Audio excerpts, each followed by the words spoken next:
Introducing another in the series of radio dramas adapted from stories appearing in the American Weekly, the magazine which is distributed with all Hearst Sunday newspapers from coast to coast. May we call your attention to the announcement which will be made at the conclusion of the dramatic presentation. It carries a message of vital importance, something which may affect your entire future. 12 minutes of waiting now may mean a lifetime of comfort. Wait for the announcement at the end of this program.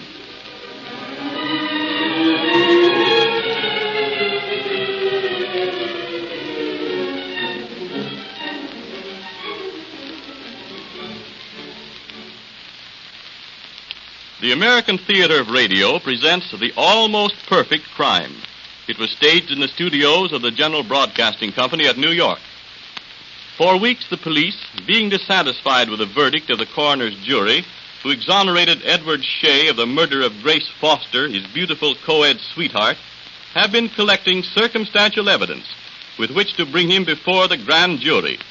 As our scene opens, the suspect, unaware of the net closing round him, is in his room on the campus, comfortably reclining before his radio set, enjoying the contents of a smart novel.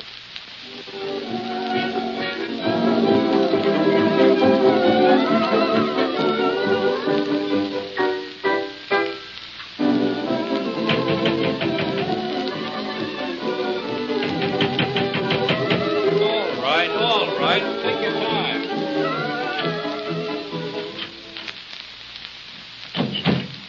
Good evening. What do you mean, coming in here like this? Oh, I just want to have a few words with you, young fella. I see. So you just walk in as if you owned the place. Well, you can turn around and go out as if you didn't. I see. Well, just take a look at this. Police. Weren't expecting us, were you? Just what do you mean? Suppose you thought we just kind of forgot the little affair of Grace Foster, huh? Oh, that was all settled at the coroner's inquest.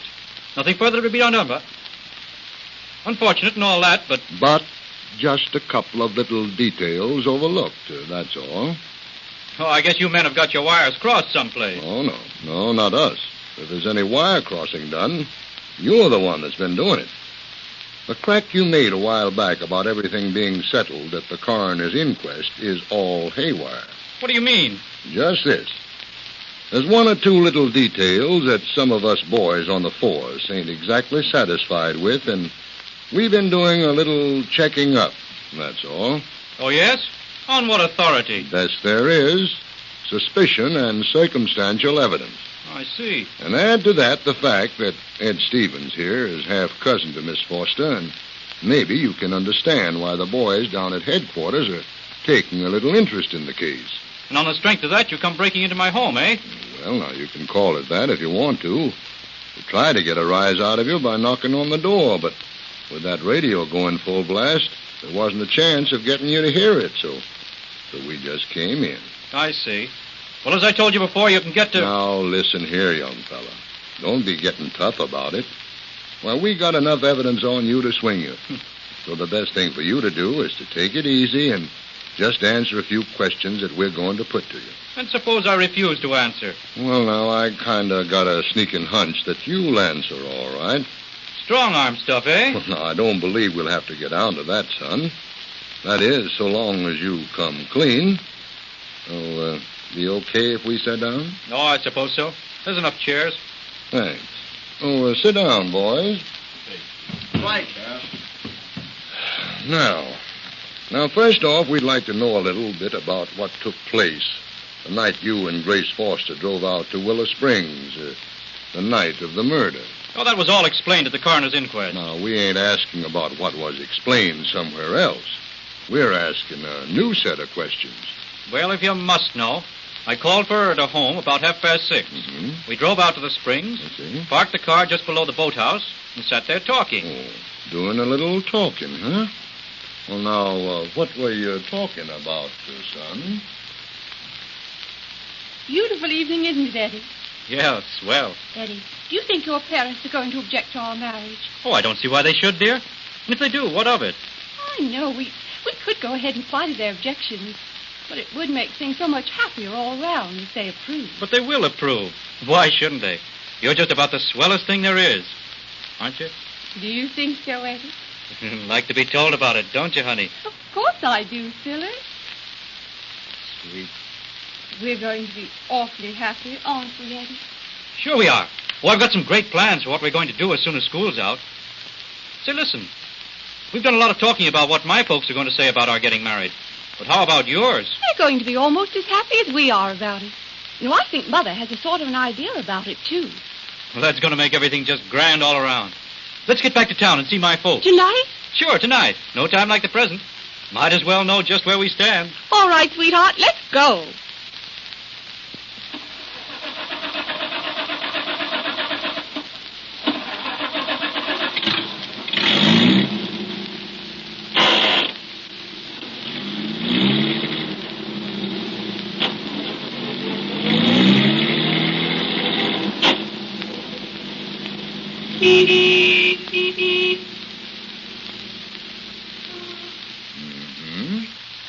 And then what, son? We drove away from Willow Springs, got out onto the highway, and started toward town.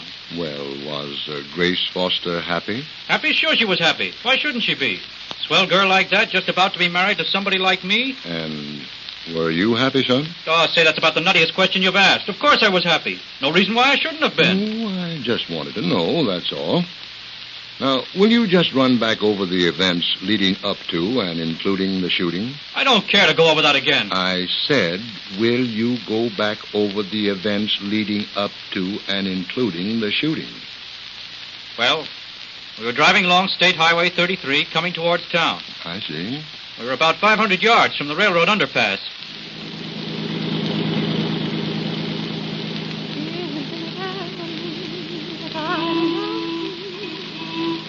Happy, honey? Supremely. You? The same. Too much wind, Precious? Shall I close the window? No, I love it. Uh-oh. What's this? Well, it looks like a lady in distress. Car broke down, or maybe tire trouble. See what she wants. Anything we can do for you, lady? Hey, what's this? Shut up. Say, what is this, a hold-up? Hey. Oh! Oh, my God, what have you done? Grace! Grace! Are you hurt? You've shot her. You... Shut up the squawking and hand over your dough. You didn't have to shoot the girl to get that. Hand over the dough. Hey, what Throw him back in the car. Hey, you can't get away with this. Let the punk have it. Oh.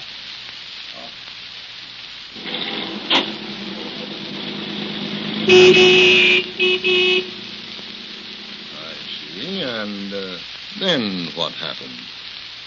After the holdup had shot me in the shoulder, they threw me back into my car and ran over to what looked like a small delivery truck and drove away. Mm-hmm. Where was the woman who flagged you down in the first place? I don't know.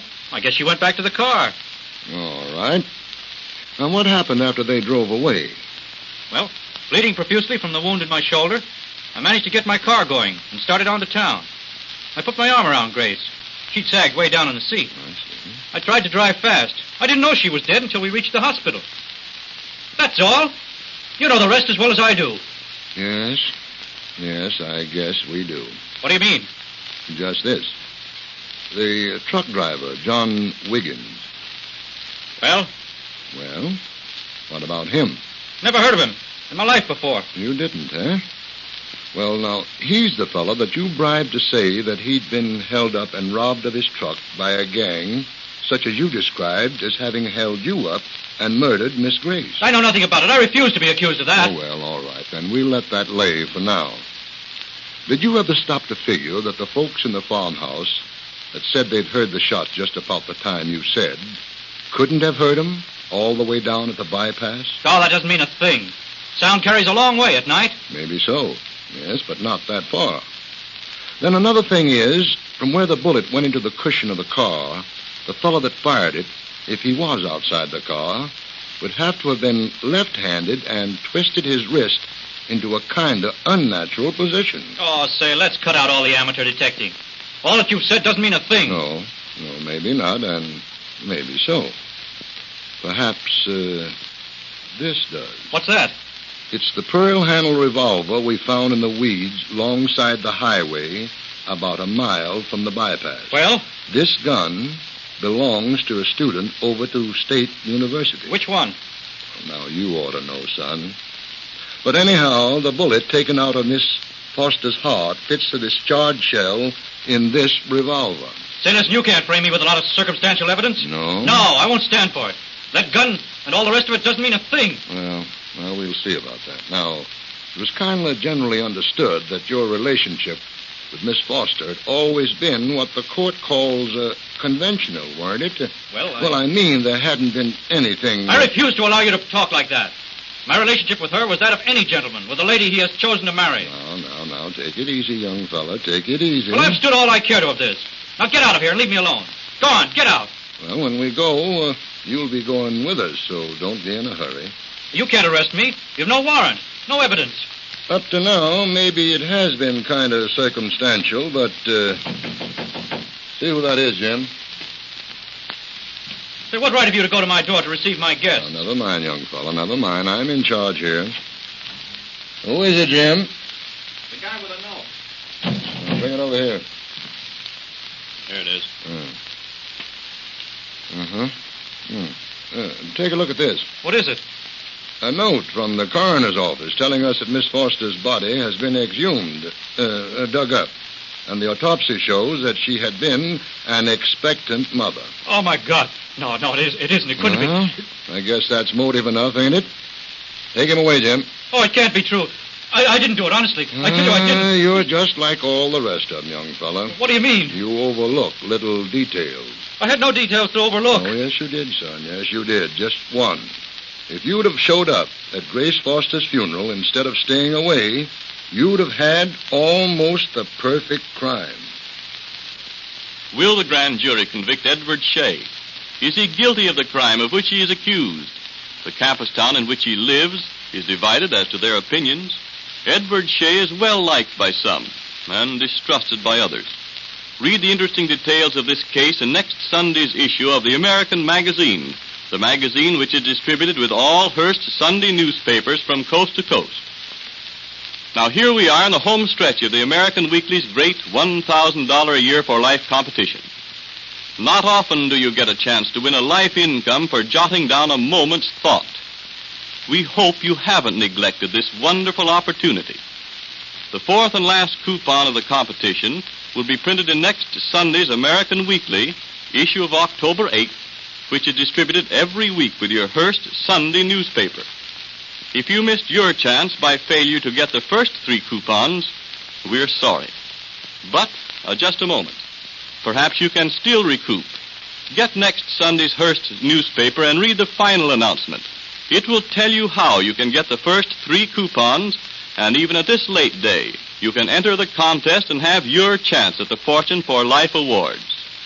You will have 15 days after next Sunday in which to get your coupons. Fill them in with your suggestions for a slogan and mail them to the editor of the American Weekly. But you will have to get busy.